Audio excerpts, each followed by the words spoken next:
Well, this is what it basically amounts to. You get your blanket of white haze. And that all there, the video I just uploaded, this is what it amounts to.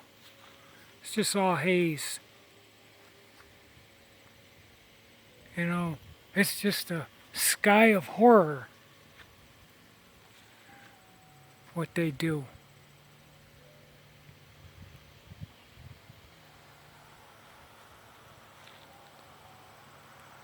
All white haze. Swirls of white haze. I mean, you gotta be mentally handicapped to not see what the hell this is.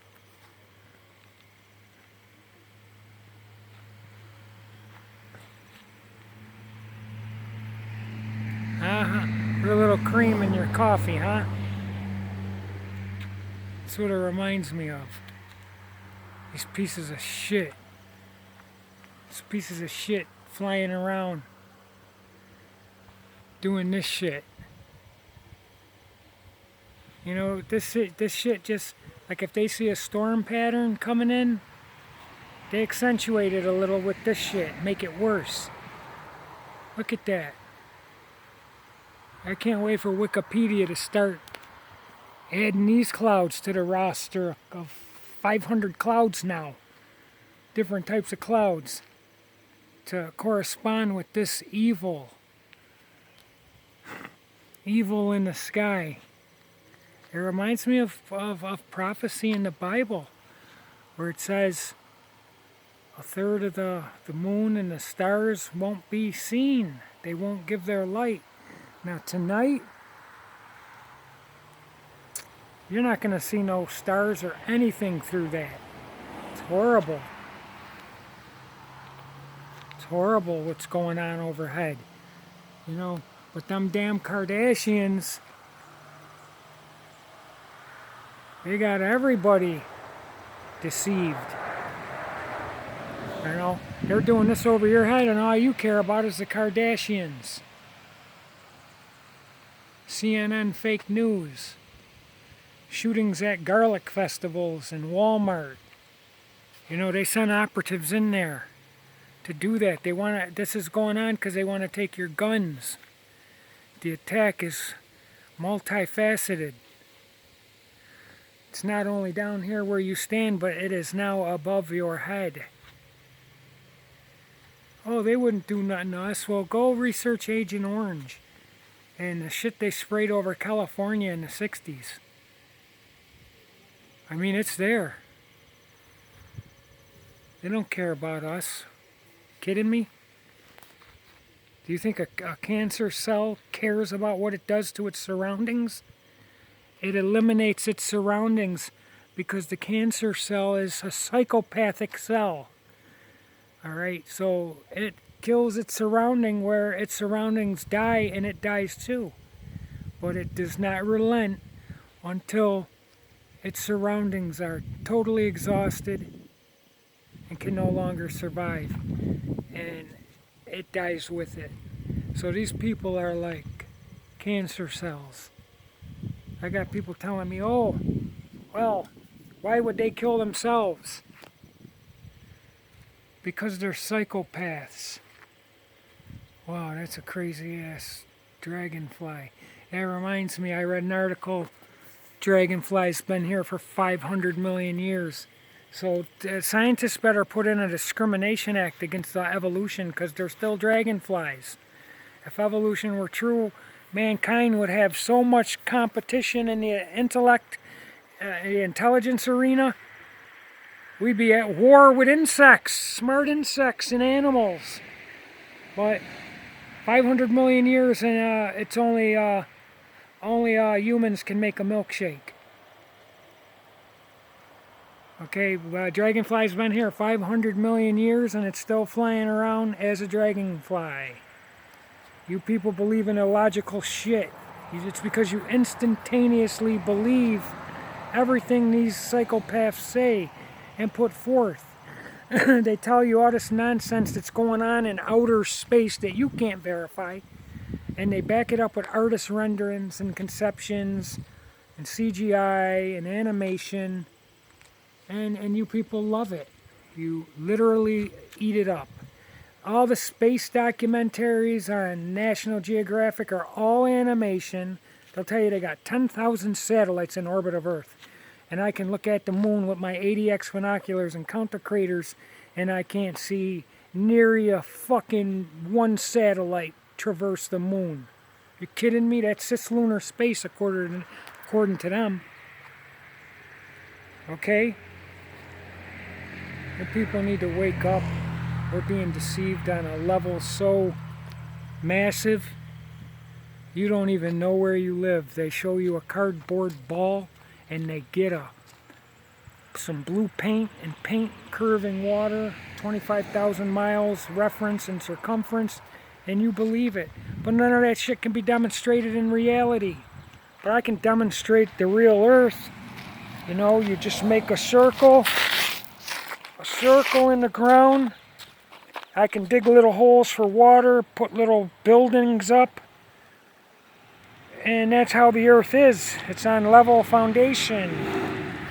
You can't get nothing in nature operates on a spherical, walking up and on top and underneath of something, unless it's a bee and has little hooks and it's its claws to help it keep attached.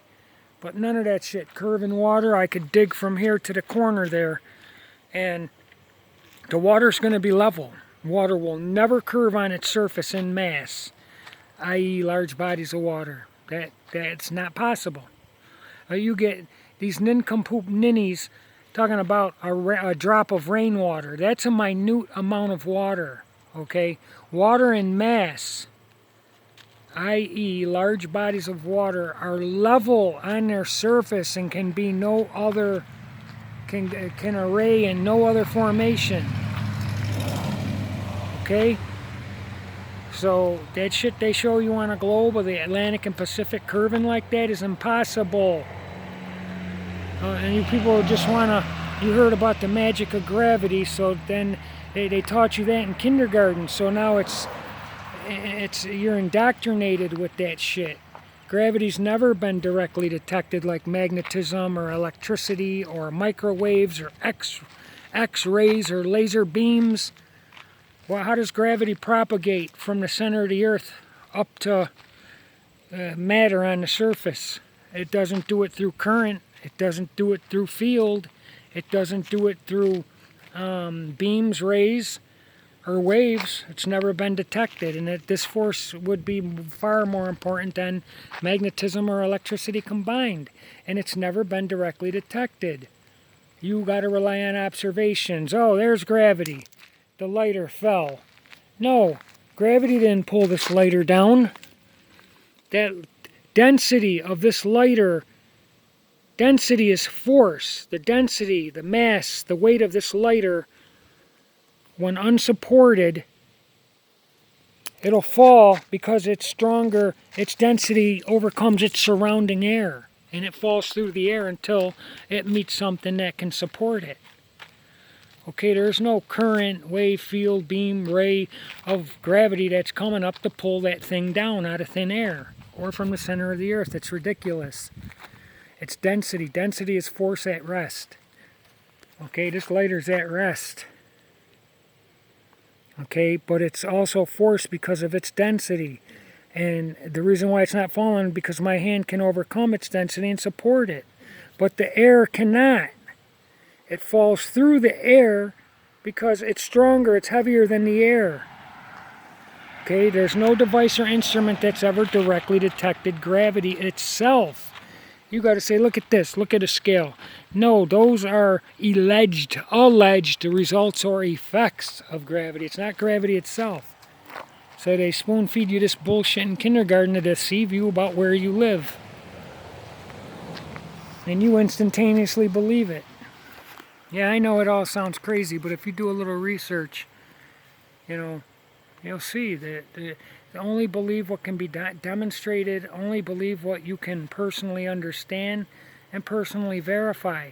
They invented space to contradict the nature, physics, and mechanics of reality down on the earth.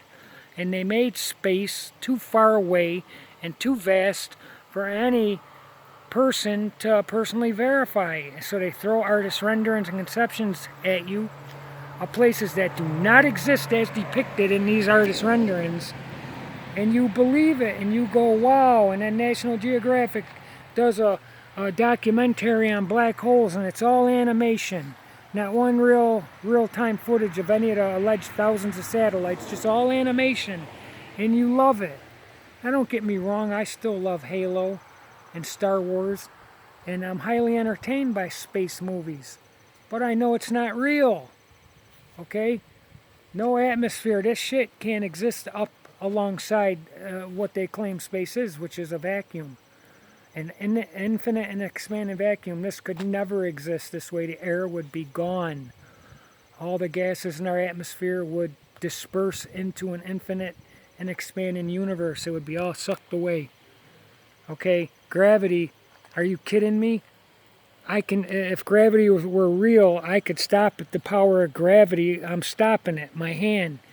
A butterfly can defy this power of gravity just by flapping its little wings. How could gravity keep the atmosphere affixed to Earth? Are you fucking kidding me? That's ridiculous. What's microgravity? Oh, you float around in space because there's not a lot of gravity. That don't make no sense. Our atmosphere would be ripped away. It's ridiculous. I could come up with 100 things that are so stupid about the heliocentric model. And the heliocentric model is idolatry.